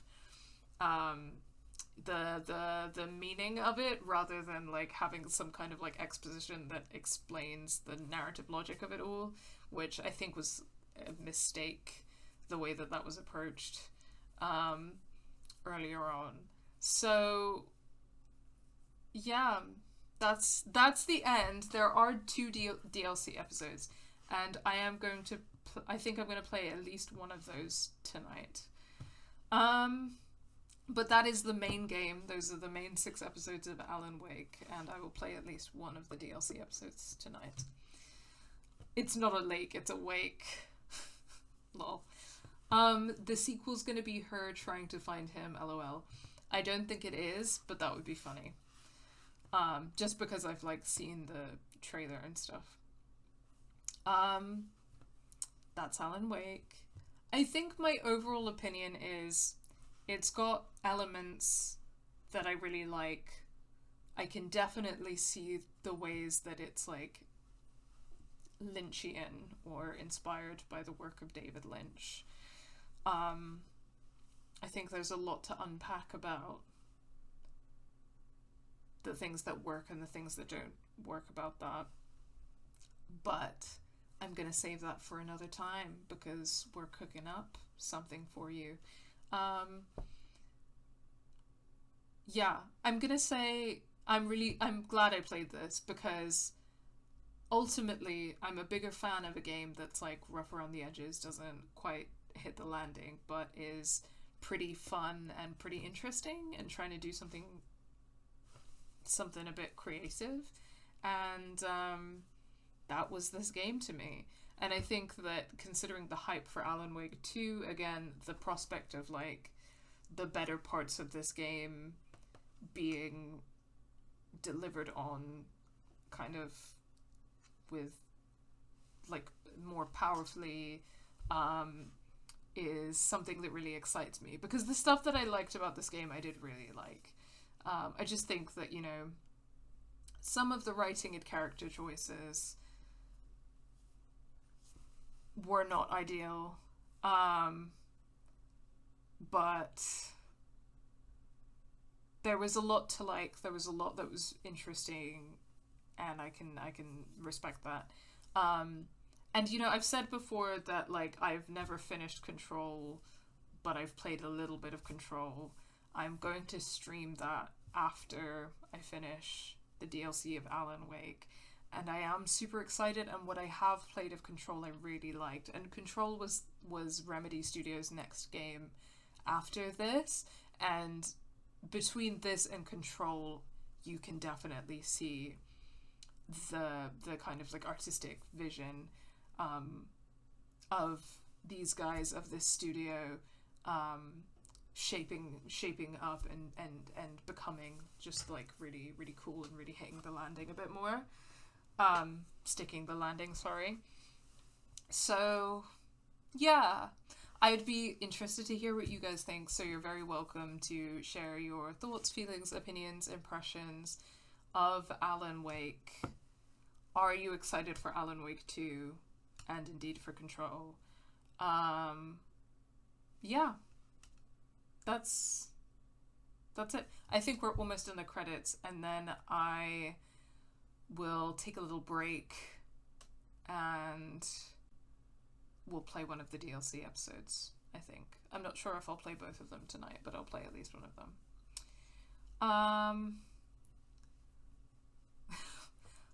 Fair enough, Rabbit Chick. I think that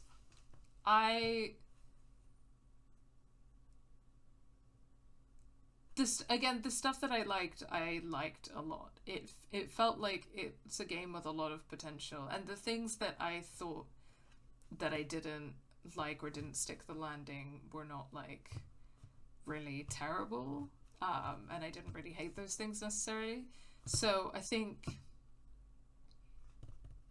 yeah, my overall impression was good fun time, interested and even excited to see developments on it. And yeah, so even though I kind of feel that it was a bit mid, I think that I think a game that's like a bit mid, but it's like a first project, and I think they're trying to do something really interesting, and I can see what they're trying to do, is something that I can appreciate. I can really appreciate that. So I think I lean a bit more positively towards it, but I wouldn't necessarily disagree with those of you who weren't super into this one or are unsure how you feel at this stage. I think that those are valid reactions for sure. I feel like I'm interested to see too, as there's a germ of something interesting there, and I'm interested to see an improvement. Yeah, that's pretty much where I'm at with it. So I think that's very much where I'm at with it. Charlotte, do you want to say hi, Layla? Do you want to say hi? Do you want to say hello?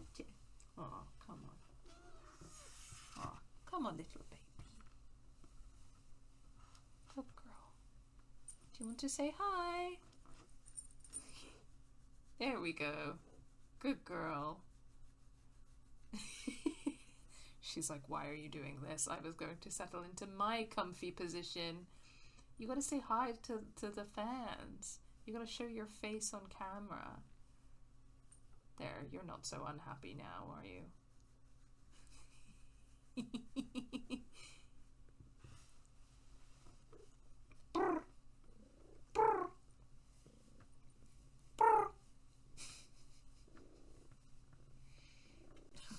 What's in my face? I think it really centers a certain type of voice character, and that voice character is a narcissistic white man. Yeah, you're not wrong, and I don't usually enjoy playing white men in games, but I think that there was like some there was interesting enough stuff that I was like compelled by it, especially in terms of the stuff on, again, the nuggets of stuff around like, art and capitalism and all of that kind of stuff. But at this stage, where are they going to go with that in Alan Wake 2? Because how much of that is like my reading and seeing those interesting things, because I don't think that the game necessarily explored them in a lot of depth. So yeah, I might skip through credits. Apologies, but huge. Sorry, I thought that they were going to be over sooner than that. But a huge thank you to the folks who worked on this game.